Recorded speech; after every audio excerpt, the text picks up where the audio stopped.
And it has been interesting to me to watch both owners, direct owners, and investors in the business sort of resist seeing what's right in front of them. It went so long the other way that you couldn't make a mistake buying a monopoly newspaper. Nobody ever made a mistake buying one, up until 1975 or 80 or something like that. Yeah. If the technology had not changed, they'd still be impregnable franchises. If either of you were looking at a newspaper stock today and watching them fall, as some people may categorize falling knives, what would you use to determine, or how would you determine, a very comfortable margin of safety? The question is what multiple should you pay for a business that's earning $100 million a year, call it pre-tax, whose earnings are going to go down 5% a year compared to what you should pay for a business that's earning $100 million a year whose earnings are going to go up 5% a year. And I would say that, I'm not saying that those are percentages I predict on newspaper companies, but certainly newspaper companies face the prospect of their newspaper earnings eroding. And we've seen some of it already. We see every trend pointing in that direction. We own a newspaper ourselves, and I do not think the circulation of our paper will be larger in 5 years, and I don't think the advertising pages will be greater. And I think that's true even of newspapers that operate in more prosperous, or actually more growing, I should say, areas of the country than we do. But I don't think most owners of papers still have quite gotten to the point where they start projecting out declining earnings.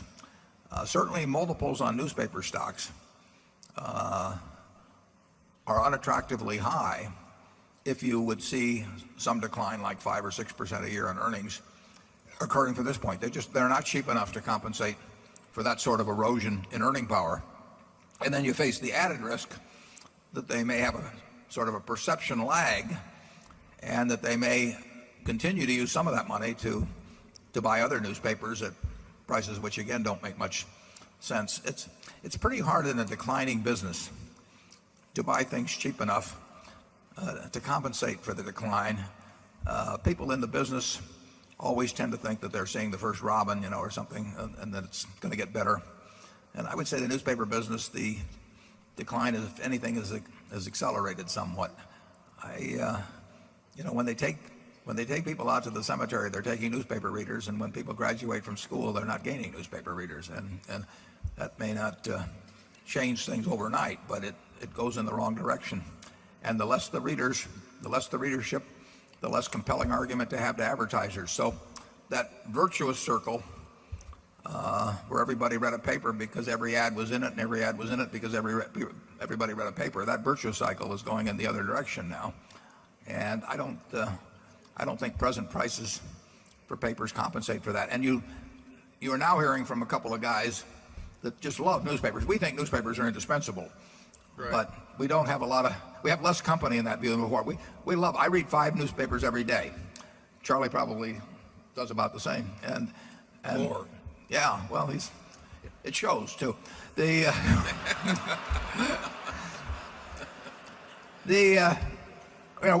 couldn't live without them, but a lot of people can, and more people can every day. And we love the idea of buying newspapers. We traveled to Cincinnati and sat in cheap hotels and tried all kinds of things to buy newspapers. And we thought, incidentally, we loved them as products, and we thought they were the greatest of businesses, the ultimate bulletproof franchise. But it became apparent we were wrong of them. We still love them as products, but we were wrong about the bulletproof franchise. And when we got to believe our eyes in terms of what we're seeing in that world. Charlie?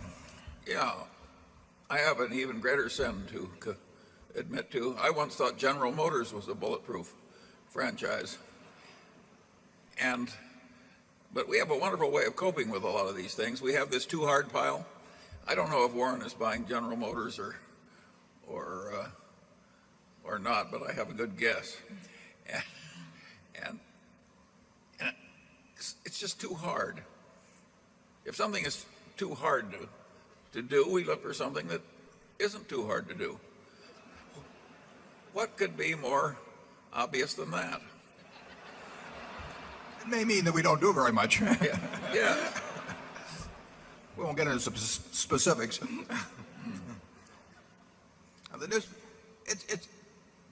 I don't think anybody has watched the newspaper business much more carefully than Charlie and I have for really 50 years. We always talked about every paper in the country and the potential for buying it and all of that sort of thing. And it was easily understood. I mean, it was about as easy a business economics problem as you could imagine. And we slowly woke up to change on it. Actually, I wrote in the 1991 annual report, the newspaper, the preprints of the world, started turning the newspaper into a wrapper.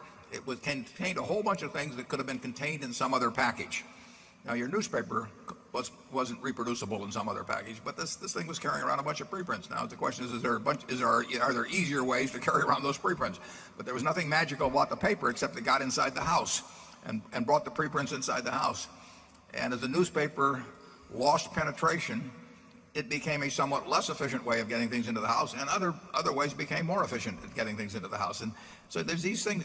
It's not a hard business to understand, and it has been interesting to me to watch both owners, direct owners, and investors in the business sort of resist seeing what's right in front of them. It went so long the other way that you couldn't make a mistake buying a monopoly newspaper. Nobody ever made a mistake buying one, up until 1975 or 80 or something like that. Yeah. If the technology had not changed, they'd still be impregnable franchises. But the technology did change.